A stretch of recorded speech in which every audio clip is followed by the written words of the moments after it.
We can't keep up with these. What do we do now? Mommy, I'm scared. All right, let's jump right in. I mean, we all know the name American Express, right? But today, we're going to pull back the curtain and really look at the financial machine that's running the whole show. It's kind of a weird question, isn't it? You think Amex, you think luxury, you think success. But what if the real product, the biggest thing they sell, is actually built on something super simple, superhuman? You know, the habit of not quite paying off your bill at the end of the month. Okay, so first, let's talk about the image, the part we're all familiar with. Yeah, that's the picture Amex has painted for us, and honestly, they've done a masterful job.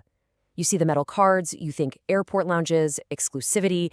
It feels premium. But that's just the front door. Behind it is this massive, complex financial engine. And here's what makes them so different. You know, you have Visa or MasterCard. They're kind of like the referees. They just help process payments between your bank and the store's bank. But American Express, they're the player, the coach, and the stadium owner. They're the lender, the bank, and the processor, all in one. It's called a closed-loop system, and it gives them total control, and you guessed it, a whole lot more ways to make a buck. So how does all that control actually turn into cash? Well, they make money from both sides of every single swipe. It's pretty straightforward, really. You've got two main streams of cash flowing in. On one side, there's you, the customer. If you don't pay your balance in full, you're paying them interest. Then, on the other side, there's the store.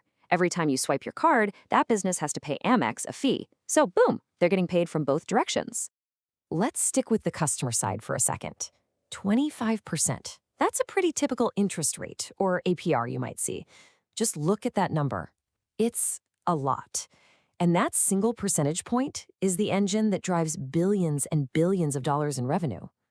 And the really crazy part is how this scales up. Think about it. If you have, say, a $10,000 balance, that's thousands of dollars a year you're paying in interest alone. Now, multiply that by millions of other people. Suddenly, the numbers are just staggering. That's the power of what they call revolving debt. Okay, so that's the customer. But what about the stores? Why would they agree to pay Amex's fees, which are often higher than the competition? It's one word: access. They're paying for access to a certain type of customer. The kind of person who uses an Amex card tends to spend more money. For a business, paying that higher fee is just the cost of entry to get to those bigger spenders. But wait, there's more. It's not just about interest and swipe fees. The whole model is built on layering profits, stacking one source of revenue right on top of another. Let's break down how they do it. All right, so you've got your foundation, interest from balances, and those merchant swipe fees. We've talked about those.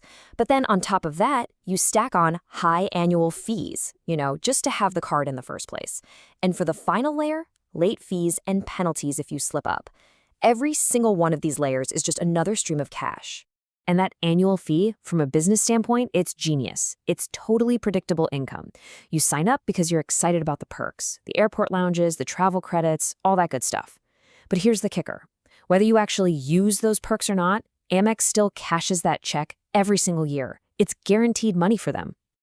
Now, for this whole layered system to actually work, they have to play a really interesting balancing act with their customers. In fact, they're basically serving two completely different kinds of people. Back in the day, Amex was all about charge cards. That meant you had to pay off your balance in full every single month, no exceptions. That built this powerful brand image of responsibility and exclusivity. It was a status symbol. But the real game changer, where the profits just exploded, was when they moved into traditional credit cards. Suddenly, people could carry a balance, and that's when the interest revenue floodgates opened. And this right here is the heart of the strategy. It's a tale of two customers. On one side, you have the prestige customer.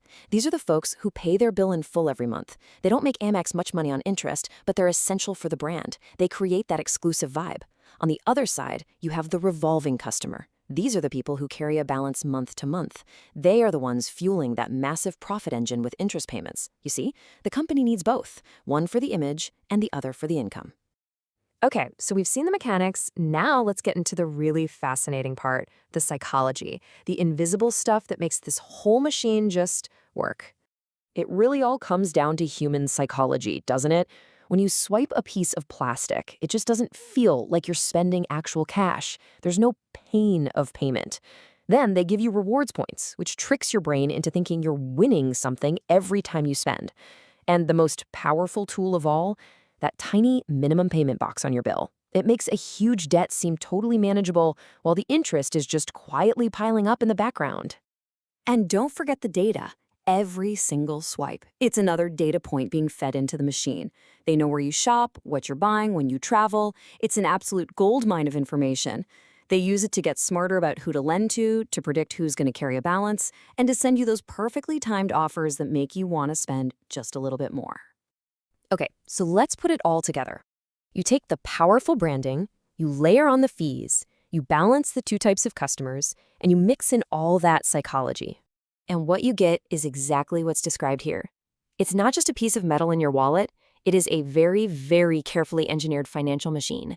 And at the end of the day, that's the bottom line. It's a system that's designed to become more and more profitable the more you swipe, and especially the longer you stay in debt.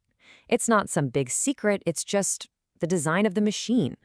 So, what does this all mean for you? Well, the next time you open your wallet, maybe you'll look at those cards a little differently. This really isn't just about American Express. It's about understanding the mechanics of the systems we use every single day. Seeing the machine behind the convenience is powerful.